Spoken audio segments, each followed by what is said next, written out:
Okay sir, ನನ್ನ ಕಳೆದ ಇಂಟರ್ವ್ಯೂಗಳಲ್ಲಿ ಕೆಲವೊಂದಷ್ಟು ನೀವು ಟ್ರೀಟ್ಮೆಂಟ್ನ ಜೊತೆಗೆ ಆಹಾರ ಪದ್ಧತಿ ಜೊತೆಗೆ ಯೋಗನೂ ಸಜೆಸ್ಟ್ ಮಾಡ್ತಿದ್ರಿ. ಇದರಲ್ಲಿ ಏನಾದರೂ ಆ ಬ್ರೀತಿಂಗ್ ಬಾರಿ ಇಂಪಾರ್ಟೆಂಟು. ಹಾಂ ಸರ್. ನಮ್ಮ ಇಡೀ ಬಾಡಿನ ಬ್ಯಾಲೆನ್ಸ್ ಮಾಡಬೇಕಂದ್ರೆ ದ ಬೆಸ್ಟ್ ಯೋಗದಲ್ಲಿರೋದು ಮೆಡಿಟೇಷನ್. ನಾನು ಅದನ್ನ ಪ್ರಚಾರ ಮಾಡ್ತೀನಿ. ವಿಪಾಸನ ಅಂದ್ರೆ ಕಣ್ಮುಚ್ಕೊಂಡು ಬರೀ ಉಸಿರನ್ನ ಅಬ್ಸರ್ವ್ ಮಾಡೋದು. ಇದು ಲಾರ್ಡ್ ಬುದ್ಧ ಇದು ಮಾಡಿದ್ದು. ಸೇಫಿಯನ್ ಅಂತ ಒಂದು ಬುಕ್ ಬಂದಿದೆ, ಒಂದು 2-3 years ಹಿಂದೆ ಬಂತು.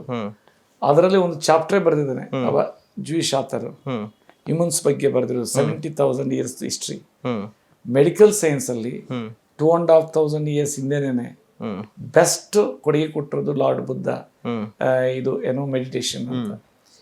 ಆಲ್ಮಂಡ್ ಸೈಜ್ ಒಂದು ಗ್ಲ್ಯಾಂಡ್ ಇರ್ತದೆ ಈ ಇಲ್ಲಿ ಹಿಂಭಾಗದಲ್ಲಿ, ಅದನ್ನ ಹೈಪೋಥಾಲಮಸ್ ಗ್ಲ್ಯಾಂಡ್ ಅಂತಾರೆ. ಅದಕ್ಕೊಂದು ಗಾರ್ಡ್ ಇರ್ತದೆ ಮೆಸೇಜಸ್ ಕೊಡೋದು, ಅದನ್ನ ಪಿಟ್ಯುಟರಿ ಗ್ಲ್ಯಾಂಡ್ ಅಂತೀವಿ. ಅದರ ಮುಖಾಂತರ ಈ ಥೈರಾಯ್ಡ್ ಗ್ಲ್ಯಾಂಡ್ ಇಂದ ಹಿಡಿದು ರಿಪ್ರೊಡಕ್ಟಿವ್ ಗ್ಲ್ಯಾಂಡ್ ವರ್ಗುನ ಕನೆಕ್ಟಿವಿಟಿ ಇದೆ. ನೀವು ಮೆಡಿಟೇಷನ್ ಮಾಡಿದಾಗ ಅವೆಲ್ಲ ನಾಕ್ ಆಗ್ತವೆ, ಎದ್ದು ಬಿಡುತ್ತವೆ, ಎನಾರ್ಮಸ್ ಎನರ್ಜಿ ಬರುತ್ತೆ. ಅದು ಎಂಥ ಪೇನ್ ಇರಲಿ, ಎಂಥ ನಿದ್ದೆ ಇಲ್ಲದೆ ಇರಲಿ, ಜಸ್ಟ್ ಮುಂದ್ಕೊಂಡು ಇನ್ನೇನು ದೇವ್ರ ನೆನೆಸ್ಕೊಳ್ಳೋದು ಅವೆಲ್ಲ ಏನು ಬೇಕಾಗೇನೇ ಇಲ್ಲ. ದೇವ್ರ ಅವರೊಳಗಡೆನೇ ಇರ್ತೈತೆ. ಬರೀ ಕಣ್ಣು ಮುಚ್ಕೊಂಡು ಉಸಿರು ಹೋಗೋದಂದ್ರೆ ಪ್ರಾಣ ಹೋಗೋದು, ಉಸಿರು ಹೇಳ್ಕೊಳ್ಳೋದು ಪ್ರಾಣ ಬರೋದು. ಅದನ್ನ ಅಬ್ಸರ್ವ್ ಮಾಡ್ಬೇಕಷ್ಟೇ. ಮಾಡ್ಕೊಂಡು ಮುದ್ರಾಸನ ಆಗಲಿ, ಯಾವ ಆಸನ ಬೇಕಾರಾಗಲಿ, ಪದ್ಮಾಸನಲ್ಲಿ ಕೂತ್ಕೊಂಡ್ಲಿ, ಚೇರಲ್ಲಿ ಕೂತ್ಕೊಂಡ್ಲಿ, ಕಂಫರ್ಟ್ ಇರ್ಬೇಕಷ್ಟೇ. ಅವು ಮಾಡ್ತಾ ಎಂಥ ಎನರ್ಜಿ ಬರ್ತದೆ ಅಂದರೆ ಹೊಸ ಐಡಿಯಾಸ್ ಬರ್ತೈತೆ.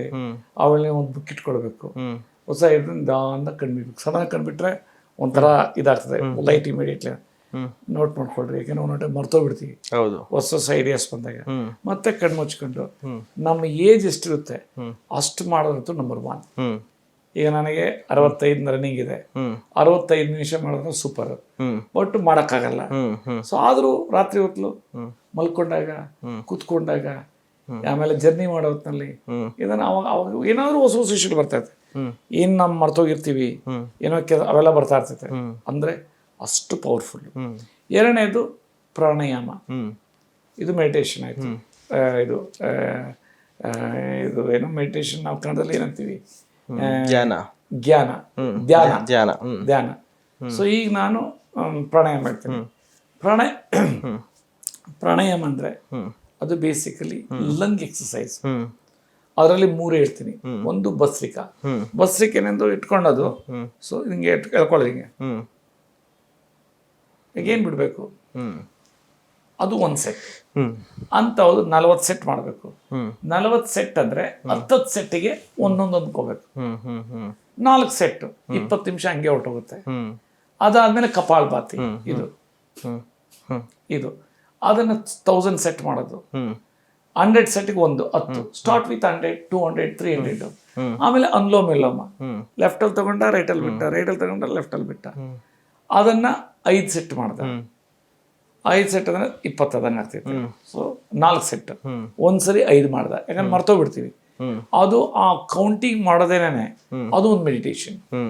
ಯಾಕಂದ್ರೆ ನೀವು ಕೌಂಟ್ ಮಾಡೋದ್ರಲ್ಲೇ ಇರ್ತೀರಿ, ಬೇರೆ ಬರೋದಿಲ್ಲ. ಅವಾಗ ಏನಾಗುತ್ತೆ, ಎನಾರ್ಮಸ್ ಎನರ್ಜಿ ಬರ್ತದೆ. ಯಾರಿಗೆ ಇನ್ಸೋಮಿನಿಯಾ ಮತ್ತೆ ಡಿಪ್ರೆಷನ್ನು ಮತ್ತೆ ಏನೋ ಪೇಯ್ನು ಅವೆಲ್ಲ ಇತ್ತು ಅಂದ್ರೆ, ಇವೆಲ್ಲ ಮಾಡ್ತಂದ್ರೆ ಅವ್ರ ಅನುಭವಗಳು ಬರೀ 1 day 2 day ಆಗುತ್ತೆ. ಆಮೇಲೆ ಕೆಲವರೆಲ್ಲ ಇನ್ನೊಂದು ಸುಮ್ಮನೆ ಬ್ರೈನನ್ನು ಪೊಲ್ಯೂಟ್ ಮಾಡ್ತಾರೆ. ನಿಮಗೆ ಆತ್ಮ ಸ್ವಚ್ಛ ಇರಬೇಕು, ಕೆಟ್ಟದ್ದು ಯೋಚನೆ ಮಾಡಬಾರ್ದು, ಹಾಗೇನೆ ನೀವು ಮೆಡಿಟೇಷನ್ ಮಾಡ್ಬೇಕಂತ. ಆಸ್ ಸಚ್ ಹ್ಯೂಮನ್ಗೆ ಏನಾದ್ರು ವೀಕ್ನೆಸ್ ಇರ್ತದೆ, ಏನಾದ್ರು ತಲೆಗೆ ಬರ್ತೈತೆ, ತಲೆಗೆ ಹೋಗ್ತೈತೆ. ಅದು ಕೆಟ್ಟದ್ದು ಅನ್ಬೋದು ಅಥವಾ ಒಳ್ಳೇದು ಅನ್ಬೋದು. ಹಂಗಿತ್ತು ಅಂದ್ರೆ ಮೆಡಿಟೇಷನ್ ಮಾಡೋಕ್ಕಾಗಲ್ಲ. ಅದಕ್ಕೆ ಆಸ್ ಎ ಹ್ಯೂಮನ್ ಬೀಯಿಂಗು ಒಳ್ಳೇದು ಬರುತ್ತೆ, ಕೆಟ್ಟದ್ದು ಬರುತ್ತೆ. ಸೊ ಅದನ್ನ ನಾವು ಅಕ್ಸೆಪ್ಟ್ ಮಾಡಬೇಕು, ಒಳ್ಳೇದನ್ನ ಕೆಟ್ಟದ್ದು ಬಿಡಬೇಕು. ಈಗ ನೀವು ಕಣ್ಣು ಮುಚ್ಕೊಂಡು ನೀವು ಯೋಚನೆ ಮಾಡಿದ್ರೆ ನಿಮ್ಮ ಆತ್ಮ ಏನ್ ಹೇಳುತ್ತೆ ನಿಮ್ಮ ಬಗ್ಗೆ.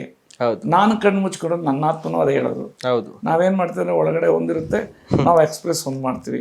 ಬಟ್ ಆದ್ರೆ ಎಲ್ಲ ನಮ್ಮ ಮಾನವ ಜನಾಂಗದ್ದು ಸೇಪಿಯನ್ಸ್ದು ಒಂದೇ ಬುದ್ಧಿ ಅಂತ ಹೇಳ್ತೀನಿ ನಾನು.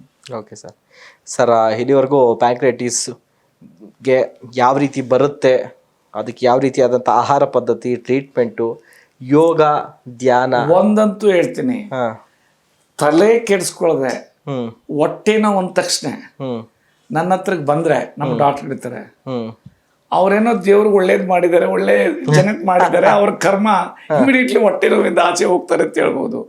ಒಂದ್ ವೇಳೆ ಬರ್ಲಿಲ್ಲ ಅಂದ್ರೆ ಅವ್ರ ಕರ್ಮ ಒಂದ್ 10 ದಿನ ತಿನ್ಲೇ ಇದು ನೋವು ತಿನ್ಲೇಬೇಕು ಆಮೇಲೆ ಅಂತ. ಈಗ ಮೊನ್ನೆ ಒಂದು ಹುಡುಗ ಬಂದಿದ್ದ, ಸಡನ್ ಆಗಿ ಯಾವಾಗ ಅಂದ್ರೆ 2 ತಿಂಗಳಾಗಿದ್ದು. ಹ್ಮ್ ಅವ್ನು ಹೇಳಿದ, ನೀನು ನಿಜವಾಗ್ಲೂ ದೇವ್ರೇನೋ ನೀನು ಒಳ್ಳೆ ಮಾಡಿದ್ದೆ ಅಂತ ಕಾಣ್ತಿ ಹಿಂದಿನ ಅದಕ್ಕೆ ಬೇಗ ಬಂದಿದ್ಯಾ? ಆ ರೀತಿ. ಇನ್ನೊಂದು ನಾನು ಜೋಕ್ ಹೇಳ್ತೀನಿ, ನಾನು ಅತಿಶಯೋಕ್ತಿ ಅಲ್ಲ, ಅಹಂಕಾರ ಅಲ್ಲ. ಹಾ ಸರ್.